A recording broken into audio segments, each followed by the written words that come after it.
Todo mundo conhece essa passagem do Salmo 14, verso 1. Diz o insensato no seu coração: não há Deus. São corruptos e praticam abominação, já não há quem faça o bem. A não crença em Deus ela é tão antiga quanto a humanidade. E o ateísmo referido aqui por Davi nesse salmo não é daquele que nega filosoficamente a existência de Deus, que é o tipo de ateísmo no qual nós vamos focar hoje à noite, mas é o ateísmo daqueles que dizem que Deus não intervém na realidade humana, que era o tipo de ateísmo que havia nos tempos do Antigo Testamento e nos tempos do Novo Testamento. Com exceção de poucos filósofos, na Antiguidade, encontramos quase ninguém negando a existência de algum tipo de divindade. Mas a negação da existência de Deus, então, ela é bastante antiga. Mas sempre nesses termos, mais no sentido de que existem deuses, mas eles não têm nada a ver com o que nós fazemos aqui nesse mundo. Só mais modernamente, depois do movimento iluminista do século XVII e a prevalência da teoria da evolução, é que o ateísmo passou a ter uma capa de intelectualidade e aceitação acadêmica. Passou a fazer parte do mundo de pensamento de alguns cientistas e pensadores modernos e acabou se tornando a ideologia dominante na academia hoje, na academia moderna. Então, vamos começar, definindo o que é que nós queremos dizer com ateísmo.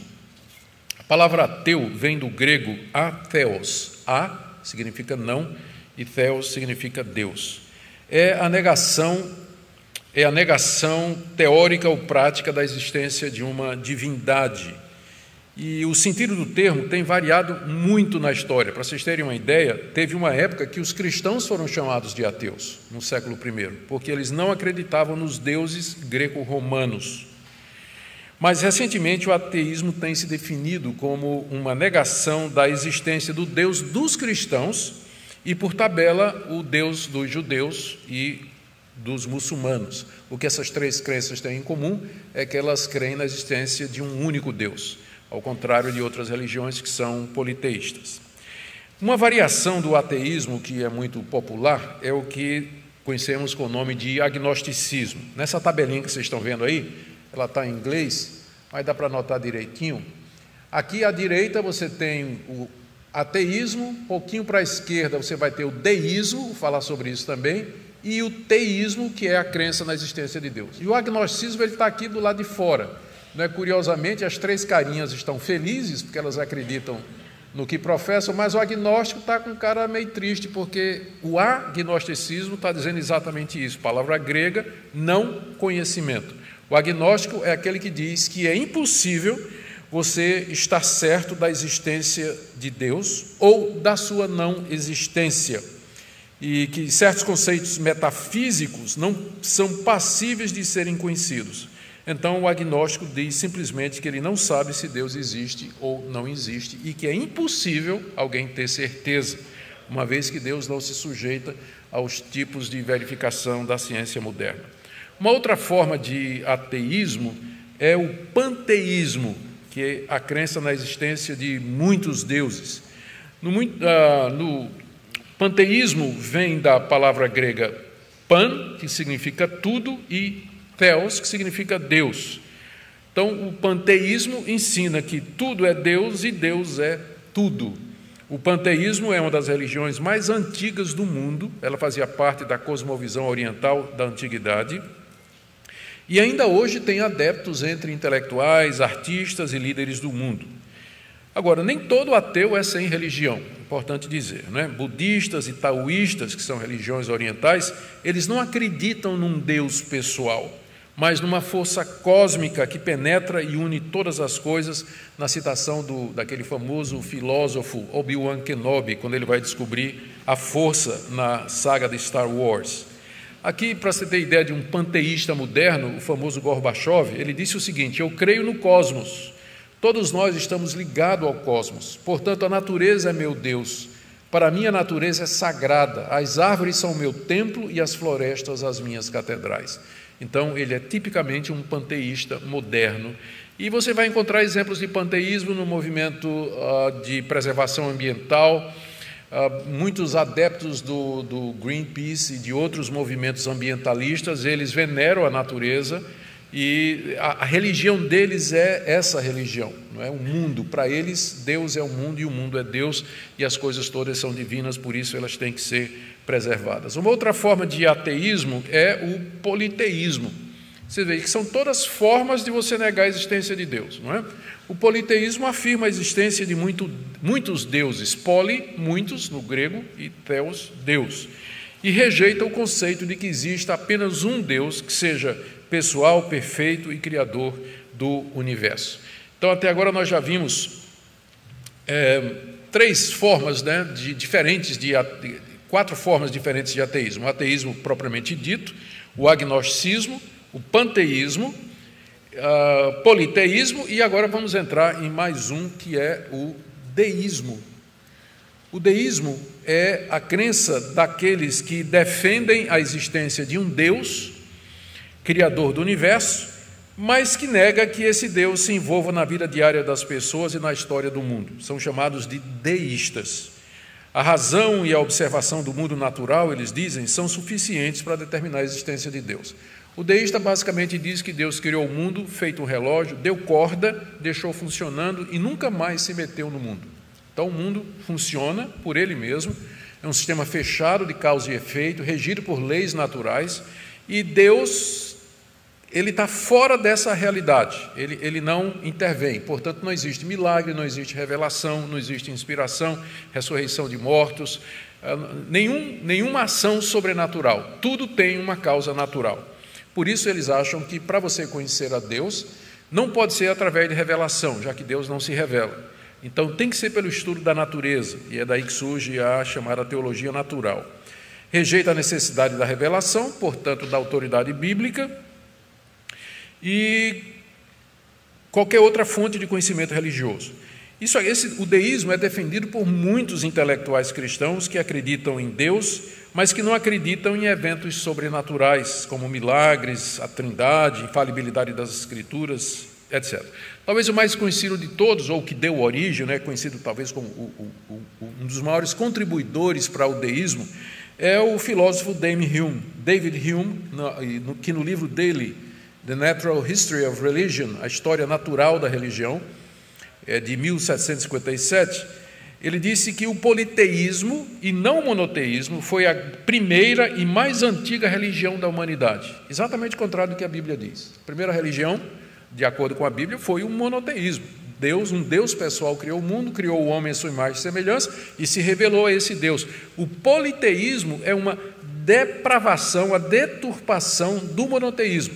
Já o Hume diz que não. No início as pessoas criaram deuses segundo a sua imaginação, e aí uma determinada religião que cria num Deus só, o monoteísmo, ela prevaleceu durante um período, ela acabou se tornando a religião dominante, mas começou politeísta e virou monoteísta.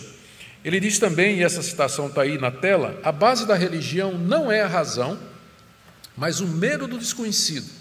A principal religião da humanidade surge principalmente, está se referindo ao cristianismo, O cristianismo surge principalmente de um medo ansioso de eventos futuros, de poderes invisíveis, desconhecidos.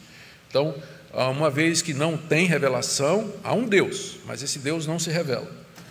Nós temos o que temos é a natureza, e como a natureza é indecifrável, a gente não tem como conhecer o futuro, então nasceu essa religião, o cristianismo, onde ela inventa a existência de um Deus que conhece o futuro, que se revela, que fez milagres e assim por diante. Então, o deísmo é uma forma de ateísmo também.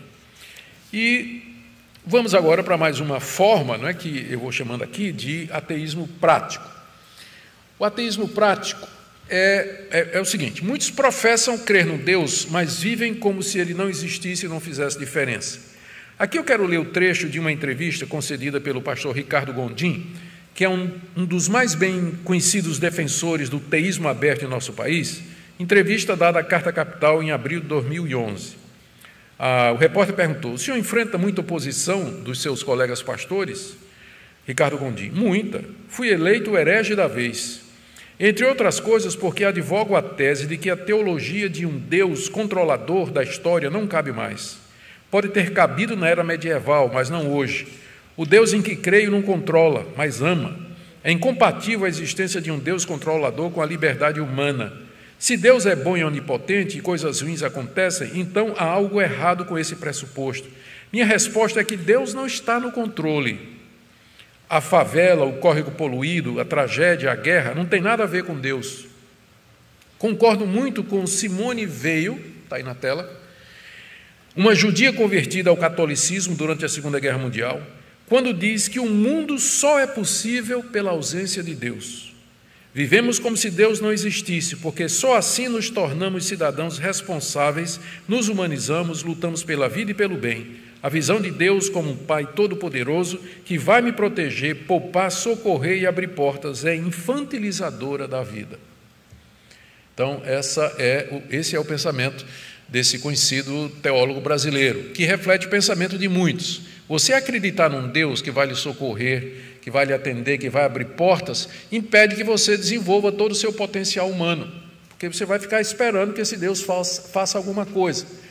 O Karl Marx tinha dito isso de outra maneira: religião é o ópio do povo, porque deixa o povo satisfeito e não quer entrar na luta de classe para subverter a sociedade e obter os seus direitos. Então, esse pastor está dizendo exatamente a mesma coisa, baseado nas palavras dessa judia aí, que o mundo só é possível pela ausência de Deus. Se você levar Deus em conta, você não vai desenvolver sua plena humanidade. Você sempre vai estar esperando que Deus atenda, que Deus resolva seus problemas, que Deus socorra e por aí vai. Então, isso é o que a gente está chamando aqui de ateísmo na prática. Pessoas que professam ser cristãos, mas dizem que só o ateísmo, de fato, funciona no pleno desenvolvimento da humanidade e do seu potencial. Então, finalmente, vamos para o ateísmo propriamente dito. Isso tudo que eu falei são variações de ideologias, mas que, no fim, elas têm o mesmo ponto, não é?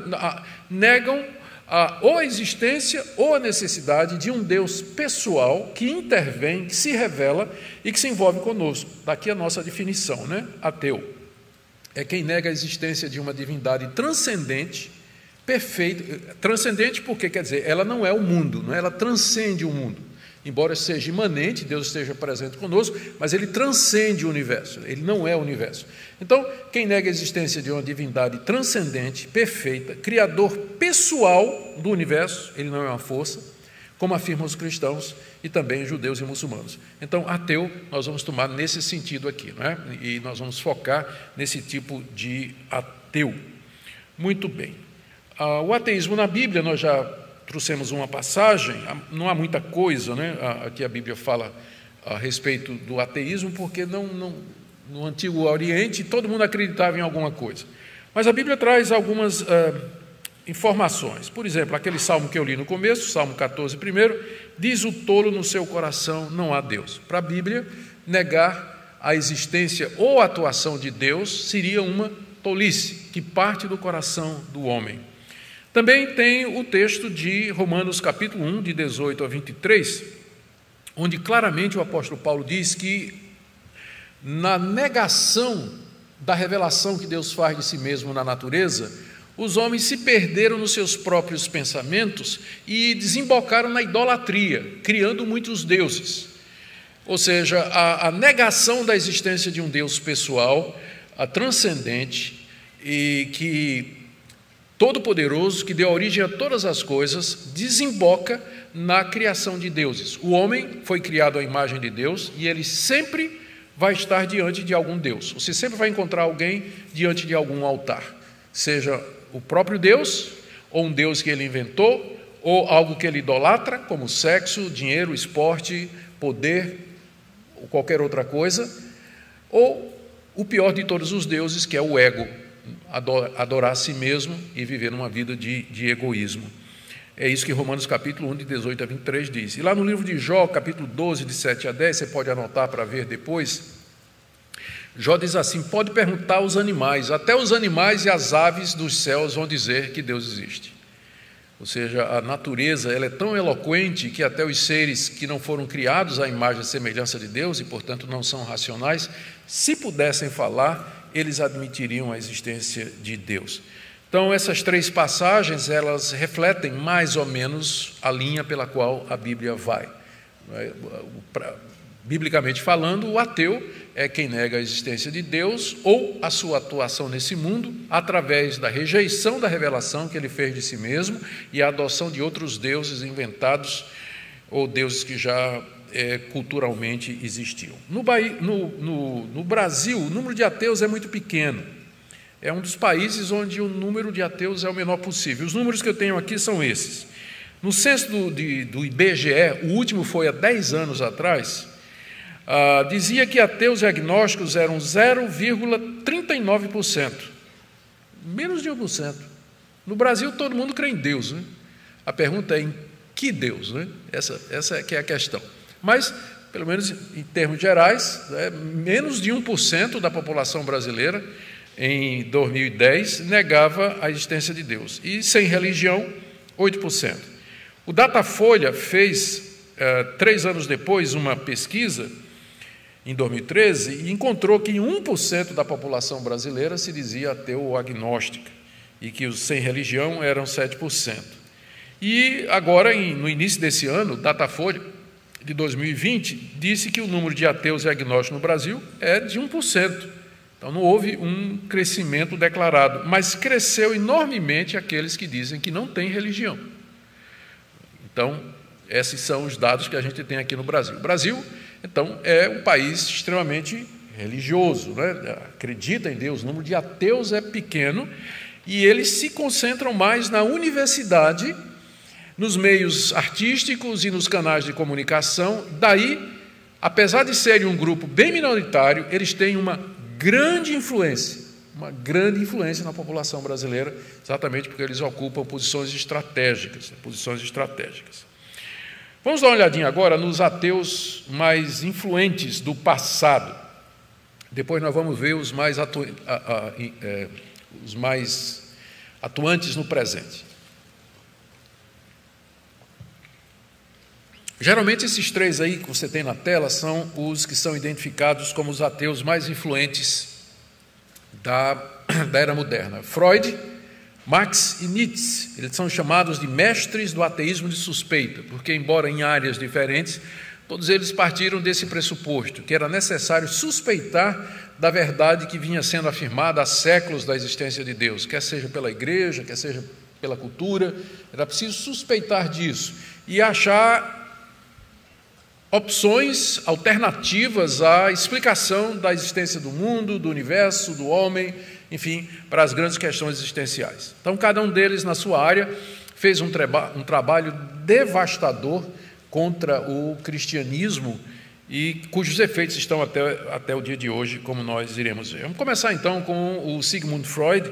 Freud nasceu em 1856, morreu em 1939, era neurologista e é criador da psicanálise.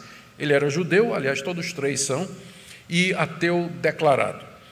A suspeita freudiana imagina que a crença religiosa envolve a produção de um Deus cujos aspectos convenientes são enfatizados e cujos aspectos inconvenientes são minimizados ou inteiramente eliminados. O que ele quer dizer é que Deus é um produto da cabeça da gente e que a gente cria Deus quando precisamos de alguém que nos defenda ou quando precisamos de alguém que vá contra os nossos inimigos, quando temos interesses de um lado ou de outro. Aí, veja só como ele coloca isso num livro dele. Não seria ótimo, pensamos, sem deixar que nós mesmos notemos, se houvesse um Pai Celestial para cuidar de nós, especialmente na face da morte? Por que as pessoas inventaram Deus? Eles projetaram uma ideia de um Pai Celestial que vai ajudá-los, inclusive, na hora da morte.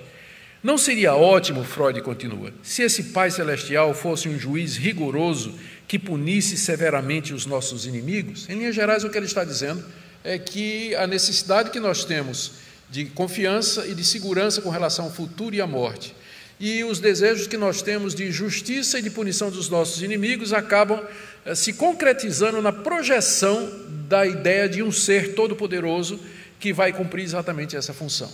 Então, a religião ela é fruto da psique humana, Ela nasce dos nossos medos, dos nossos anseios, dos nossos temores e do desejo de que os nossos inimigos sejam destruídos. E aí veio o Karl Marx, 1818, 1839, né? Ele foi contemporâneo do Freud. Marx era também alemão, era judeu, era um judeu alemão, né? Nasceu na Alemanha, economista, filósofo, historiador e jornalista, e é o considerado fundador da doutrina comunista moderna. Ele diz o seguinte: a maneira dominante pela qual as ideias religiosas funcionam como ideologia é fazer a forma atual de exploração, seja de escravos, servos ou trabalhadores assalariados, parecer divinamente ordenada, dessa maneira aliviando a consciência dos opressores. Ele diz que religião é coisa dos dominadores. A religião foi criada para dar uma justificativa para a consciência daquelas pessoas que oprimiam as outras.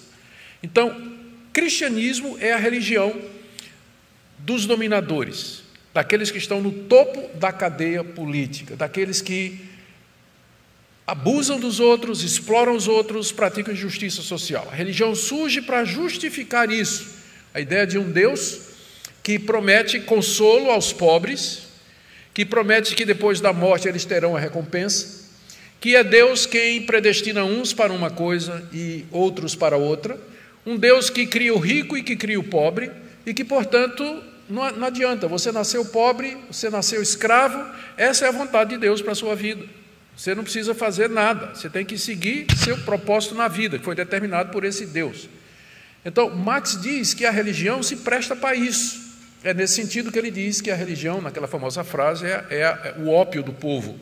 O ópio é uma bebida que é uma droga, não é, que deixa a pessoa nauseada, deixa a pessoa mole lá, como quem está de porre, né, quem acabou de tomar beber e está de ressaca.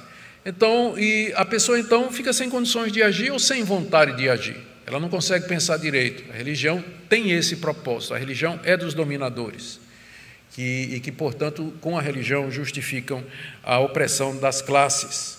A função ideológica é redirecionar. A religião serve para redirecionar as esperanças e realizações das classes oprimidas para o futuro. Não espere felicidade aqui. A felicidade é só no futuro. Deus tem o céu e a vida eterna para você, mas aqui nesse mundo é só sofrimento. Então, fica quieto. Não fica querendo, com sonhos de você se libertar, de ter uma vida melhor, não. Isso aí Deus reservou para o futuro. Então, o Marx suspeitou que a religião era usada politicamente, e a gente sabe o resultado disso aí, não é? Como é que isso foi utilizado. Bom, e tem também, é claro, o filósofo, fui falar mal de Karl Marx, olha aí. Pronto, o Friedrich Nietzsche, 1844, 1900, a morte dele, também alemão, filósofo, crítico, cultural e ateu. A ideia de Nietzsche é exatamente o contrário da de Marx. Ele diz que a religião teística, o cristianismo, tem sua origem na revolta dos escravos, isso é a ideologia dos escravos e não dos senhores, como Marx pretendia. O que alcança expressão na crença teísta é o ressentimento dos escravos contra os seus senhores, uma vez que os dominados e oprimidos não têm capacidade de expressar o seu ressentimento política, econômica ou militarmente, fazem moralmente, projetando um Deus que um dia vai ter um juízo final em que ele vai aniquilar e destruir todos os ímpios dominadores e todos os patrões e senhores que aqui nesse mundo a gente não consegue dominar. Não é curioso?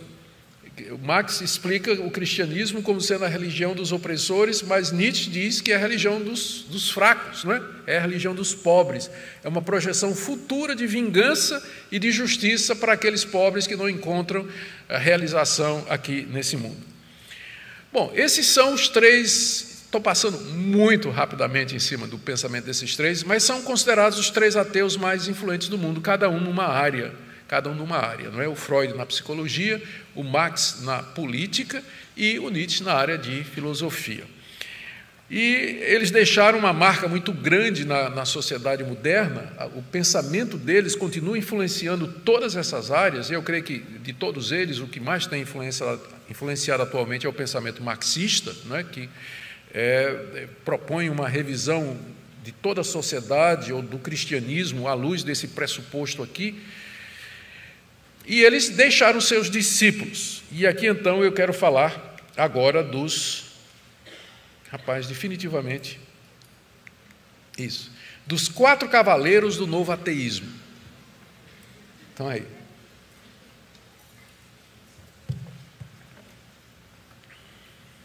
Essa expressão, cavaleiros do novo ateísmo, é associada com frequência a esses 4 indivíduos, informalmente, que compreende, primeiro, da esquerda para a direita, o etologista é quem estuda o comportamento animal.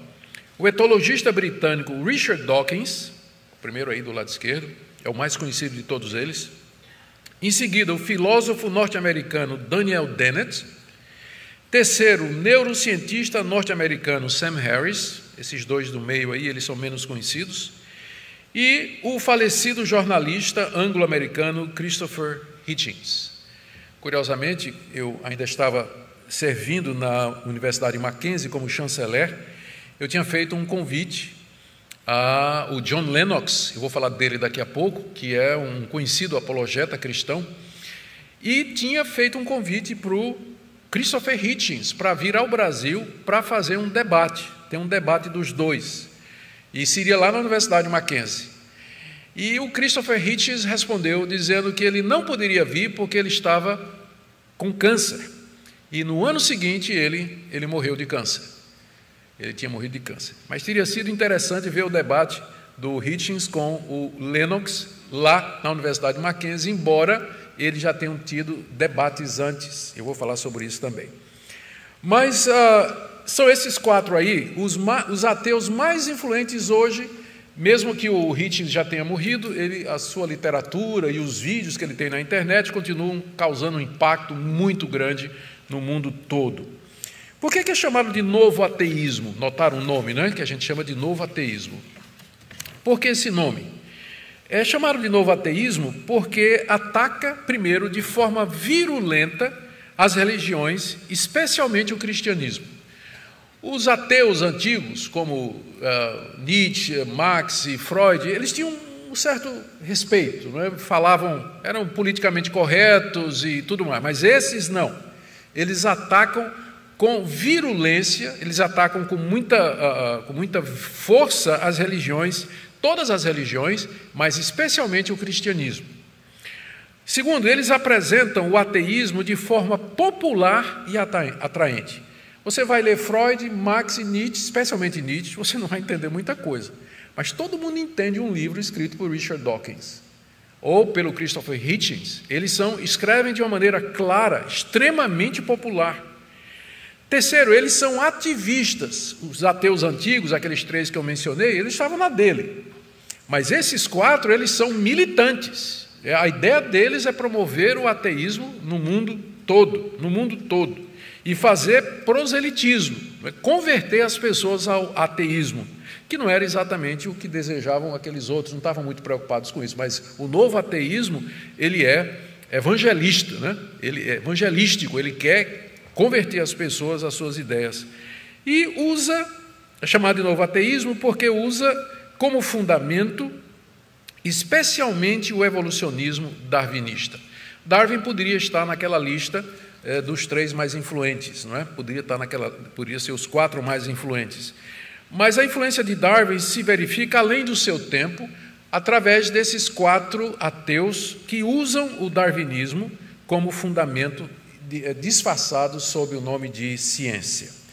Aqui eu vou falar dar um exemplo para vocês do livro mais conhecido, né, de todos os livros mais conhecidos aqui, que esses 4 produziram, está esse livro aqui, Deus, um Delírio, do Richard Dawkins, onde ele basicamente diz o seguinte: esse livro ele ganhou mídia nacional. Quando ele chegou no Brasil e foi traduzido, ele passou algumas semanas na lista dos livros mais lidos da revista Veja. E os argumentos dele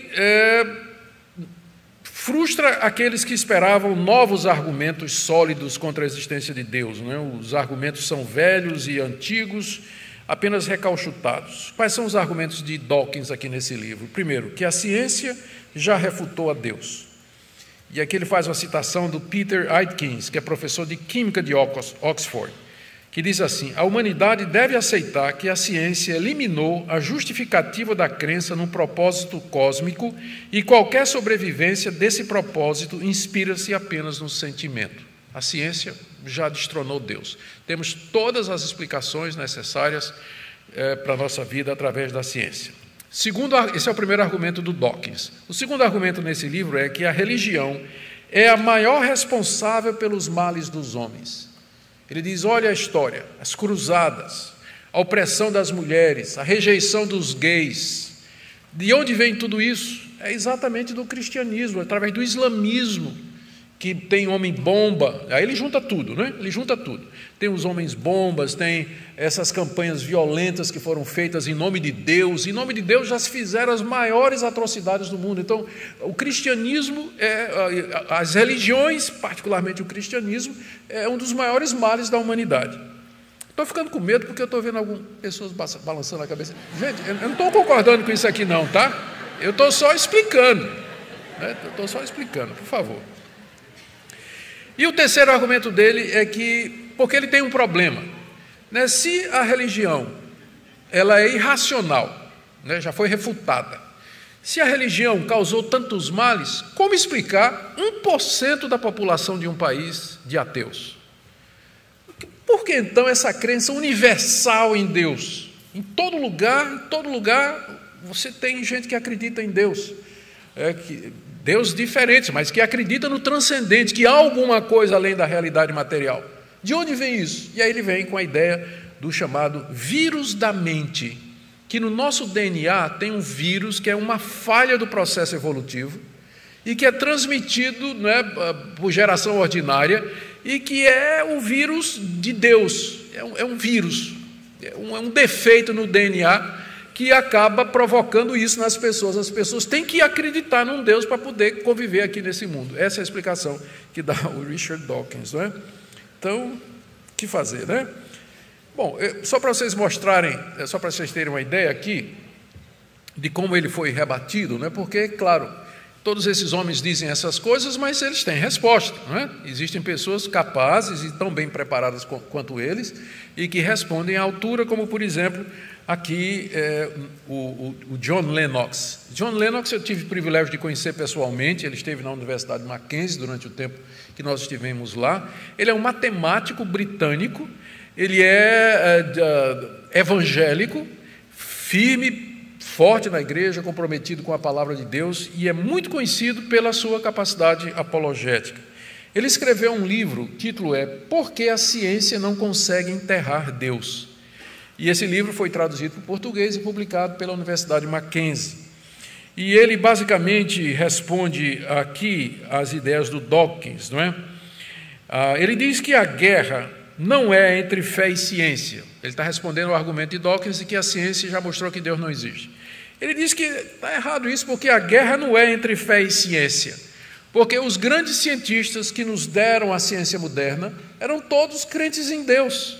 Todos eles eram crentes em Deus.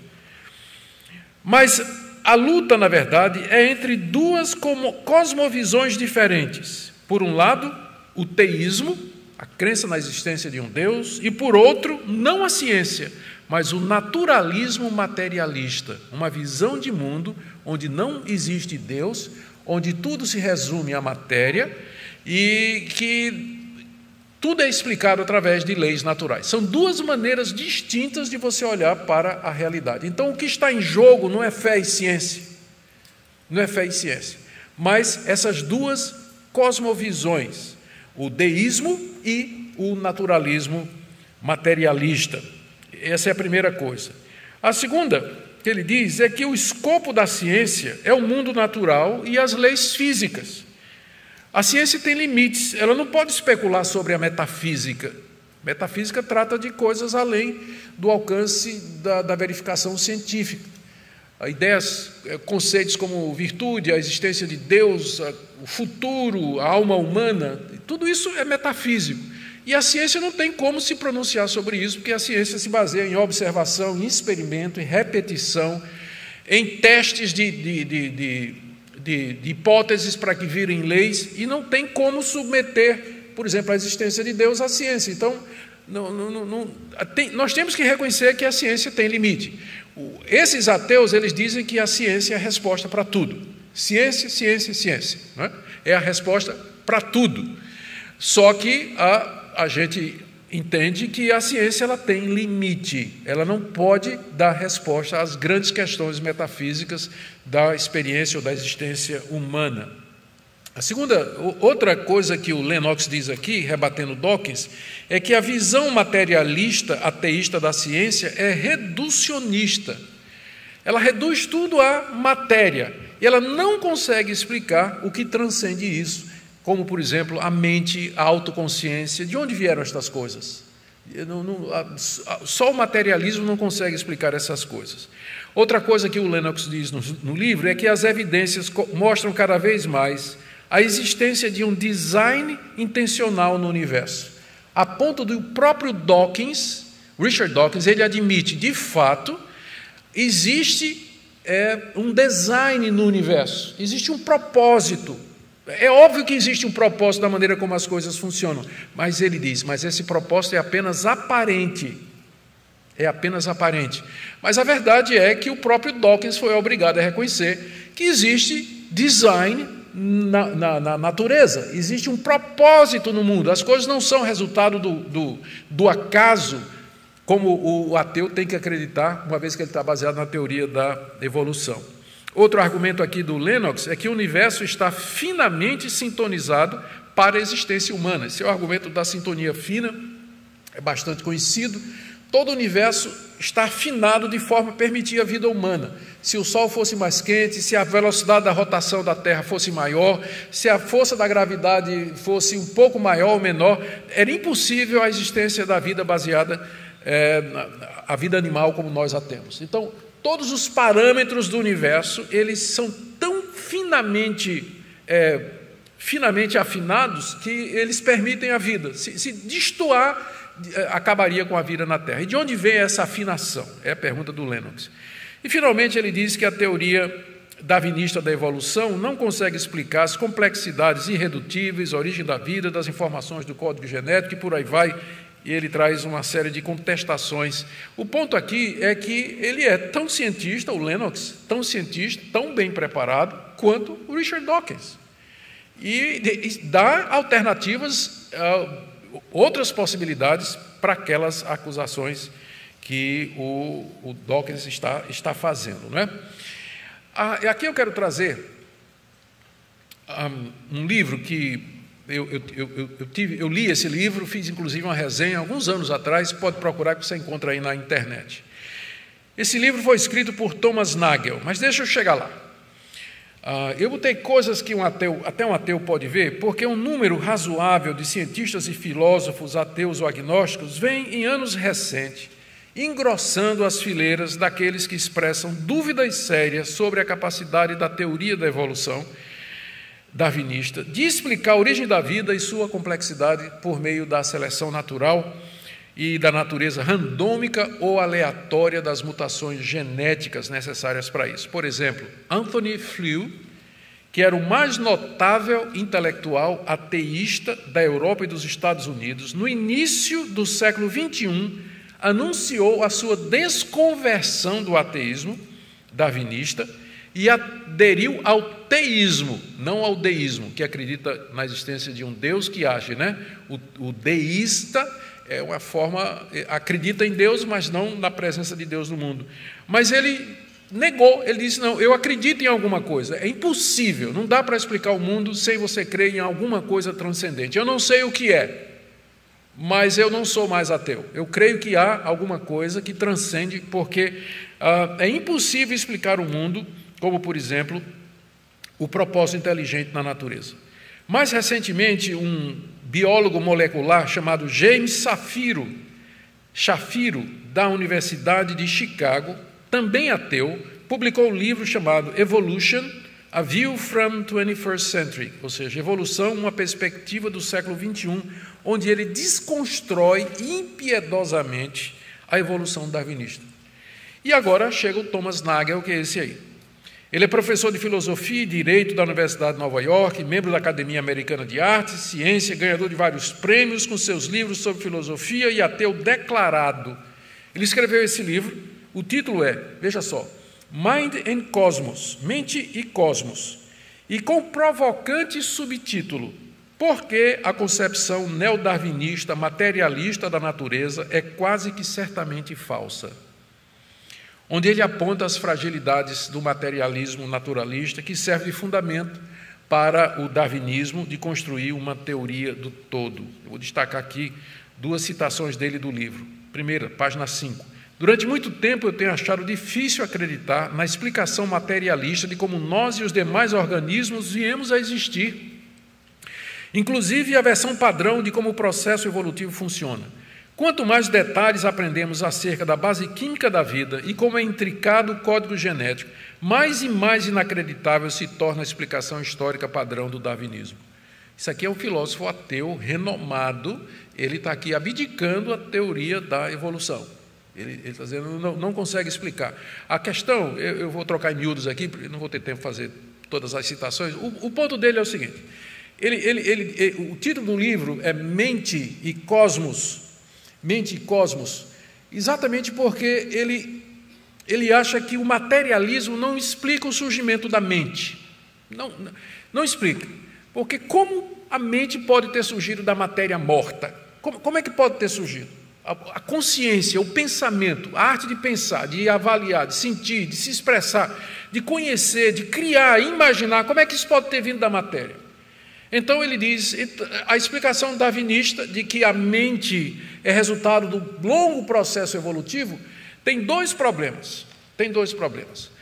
Primeiro, que se a mente então é o resultado de um longo processo evolucionário, onde a lei é a sobrevivência do mais esperto, como é que eu vou poder confiar na mente? Ela sobreviveu exatamente porque era mais esperta. Então eu nunca vou poder confiar nela, porque ela não está comprometida com a verdade, ela está comprometida com a sobrevivência. Então, se a mente é resultado desse processo, ele diz inclusive isso, que a teoria da evolução, ela tira a base do nosso conhecimento. Como é que nós vamos poder agora ter confiança de que nós sabemos alguma coisa? Se o órgão que cuida disso é exatamente o mais esperto. Então, meio que puxa o tapete, da teoria da evolução da mente. Então, aí ele vai chegar na conclusão dele. Ele não se tornou cristão, ele simplesmente disse o seguinte, a solução para explicar o mistério da mente só pode ser um. Eu creio que a matéria é eterna, como todo ateu tem que acreditar, não é? Já que não crê no início, então tem que acreditar que a matéria é eterna. E aí você vê que no final é tudo uma questão de fé. Ele crê que a matéria é eterna e eu prefiro crer que existe um Deus que é eterno. Então, no final é matéria de fé mesmo.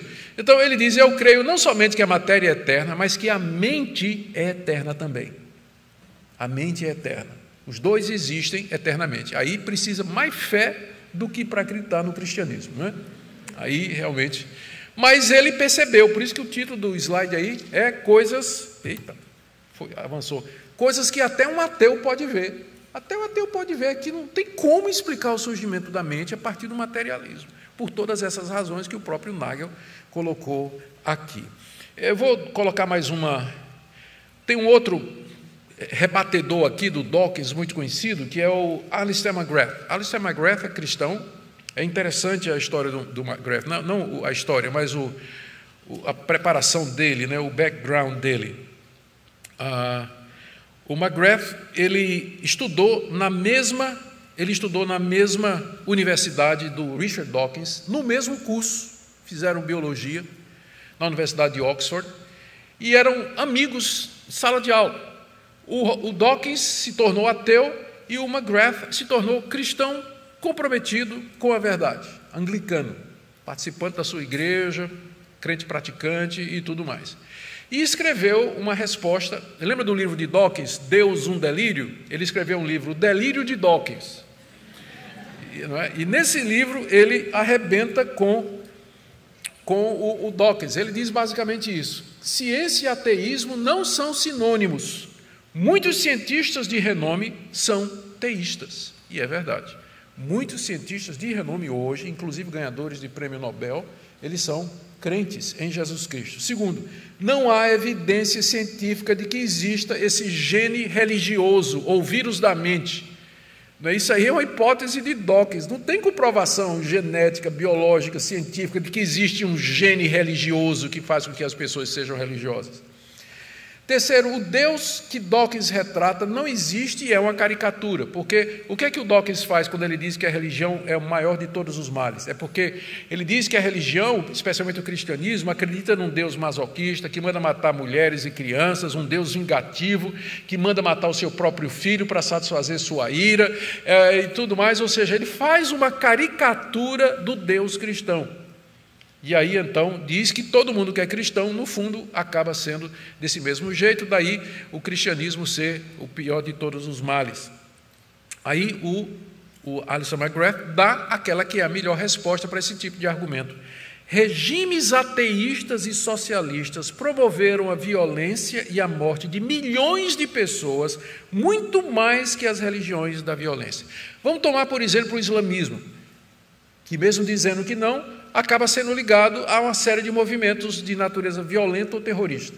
Se você somar as vítimas do islamismo ou das cruzadas cristãs, que aconteceram no início da Idade Média, não chega a 1/4 da quantidade de pessoas que morreram nos regimes socialistas ateístas, como, por exemplo, sob o ditador Pol Pot no Vietnã, ou na Coreia do Norte, ou na China, ou na Rússia, onde Stalin mandou matar milhões, ou no regime nazista, que dizia que não era ateu, mas no fim era. Não é? Tinha uma religião lá, mas no fim era ateísmo mesmo.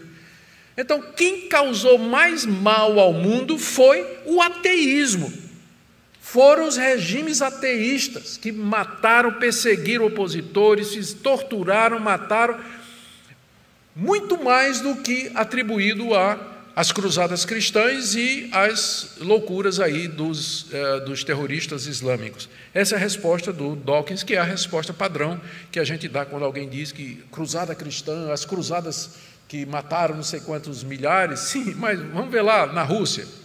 Vamos ver lá na China, vamos ver lá no Vietnã, vamos ver na Coreia do Norte. Vamos ver quem matou mais gente, se foi o regime ateísta ou se foi o regime cristão. Bom, essa aí é a resposta do McGrath. Eu estou caminhando aqui para essa curiosidade. Esse livro que eu também li, com muito deleite, A Ira contra Deus, foi escrito pelo Peter Hitchens, que é o irmão crente do ateu Christopher Hitchens. Que ironia! E a história deles é curiosa. O subtítulo desse livro aí, Ira contra Deus, é Como o Ateísmo me levou à fé. Como o Ateísmo me levou à fé. Publicado em 2010 pela Zondervan. Eu não sei se está traduzido em português. O que aconteceu? Os dois foram criados na igreja, mas com 14 anos de idade perderam a fé em Deus. E comemorado isso, queimando a Bíblia King James no quintal da casa deles. E eles eram da igreja anglicana, frequentavam os cultos, mas aos 15 anos de idade eles assumiram o ateísmo. E eles seguiram, ambos se tornaram jornalistas, se tornaram jornalistas e famosos e tudo. Só que o Peter Hitchens, ele foi ser correspondente de guerra. E ele cobriu algumas guerras que tinham acontecido na Europa, algumas guerras que aconteceram na África, e ele também foi para a Rússia. Onde ele serviu como correspondente durante alguns anos. O Peter, nesse livro, ele atribui seu retorno à fé a alguns fatores. Primeiro, sua experiência na Rússia, durante 5 anos, onde ele viu a frieza, dureza, desconfiança, rudeza e desumanidade da cultura e civilização da Rússia ateísta, bem como o fracasso do socialismo ateu, que o levou a comparar com a civilização cristã que ele tinha experimentado na sua infância e mocidade lá na Inglaterra. Depois ele foi para o Iraque como correspondente durante a Guerra do Golfo, e ali, mais uma vez, ele percebeu a diferença de uma cultura moldada pelos valores cristãos. E como é que ele se converteu? Estou pulando aqui uma série de coisas que a biografia dele é muito interessante. O evento decisivo para a conversão do Peter aconteceu uma vez que ele estava viajando pelo interior da França com uma namorada e visitaram uma igreja do século XVI, onde uma pintura famosa de um escritor, de um pintor holandês chamado Rogier van der Weyden. O título é O Último Julgamento.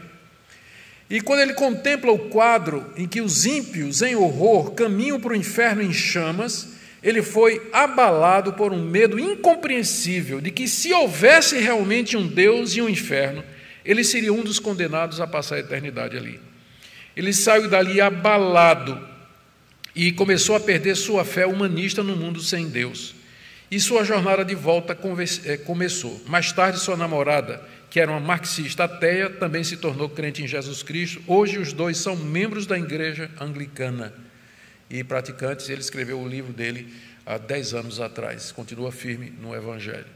E é interessante porque é o irmão um dos 4 cavaleiros do Apocalipse aí. Eu fiz algumas constatações lendo esse livro, e aqui eu vou terminar. Eu fiz algumas constatações aqui lendo esse livro. A primeira é que ser ateu é uma decisão que a pessoa toma, e toma pela fé. O ateísmo é uma religião, tanto quanto o cristianismo. Segundo, Deus é poderoso para mudar corações, transformar vidas, arrebentar bastiões da incredulidade e salvar homens e mulheres para a sua glória, quando, humanamente falando, não haveria possibilidade. Terceiro, não devemos perder as esperanças com os nossos jovens, quando mostram fascinação pelos argumentos aparentemente científicos apresentados pelos evangelistas do ateísmo como Dawkins e Hitchens. E, por último, oremos para que cedo ou tarde eles percebam, os jovens, que ser ateu é uma escolha precedida por um ato de fé e não a consequência lógica da ciência, como alguns imaginam. E meu medo não é tanto do ateísmo filosófico, mas é do ateísmo prático. É o pior tipo de ateísmo que está aí na tela. No tocante a Deus, professam conhecê-lo, entretanto, o negam por suas obras. Nós nos declaramos cristãos, professamos que cremos em Deus, mas o negamos com as nossas obras. Talvez esse seja o pior tipo de ateísmo. Que Deus nos livre de todos esses tipos. Amém? Vamos orar? Vamos ficar em pé?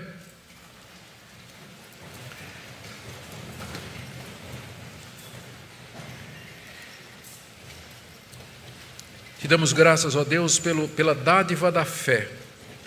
Te damos graças que podemos crer, porque nós percebemos que sem a Tua soberana graça, crer seria impossível. A tendência do nosso coração, a inclinação para a religião natural, para explicações racionais, aliás, racionalistas, é tão grande, Senhor. A incredulidade e as trevas do nosso coração são tão profundos, que se não for o Senhor irrompendo com a luz do Evangelho, nós jamais poderíamos crer em Ti e no Senhor Jesus.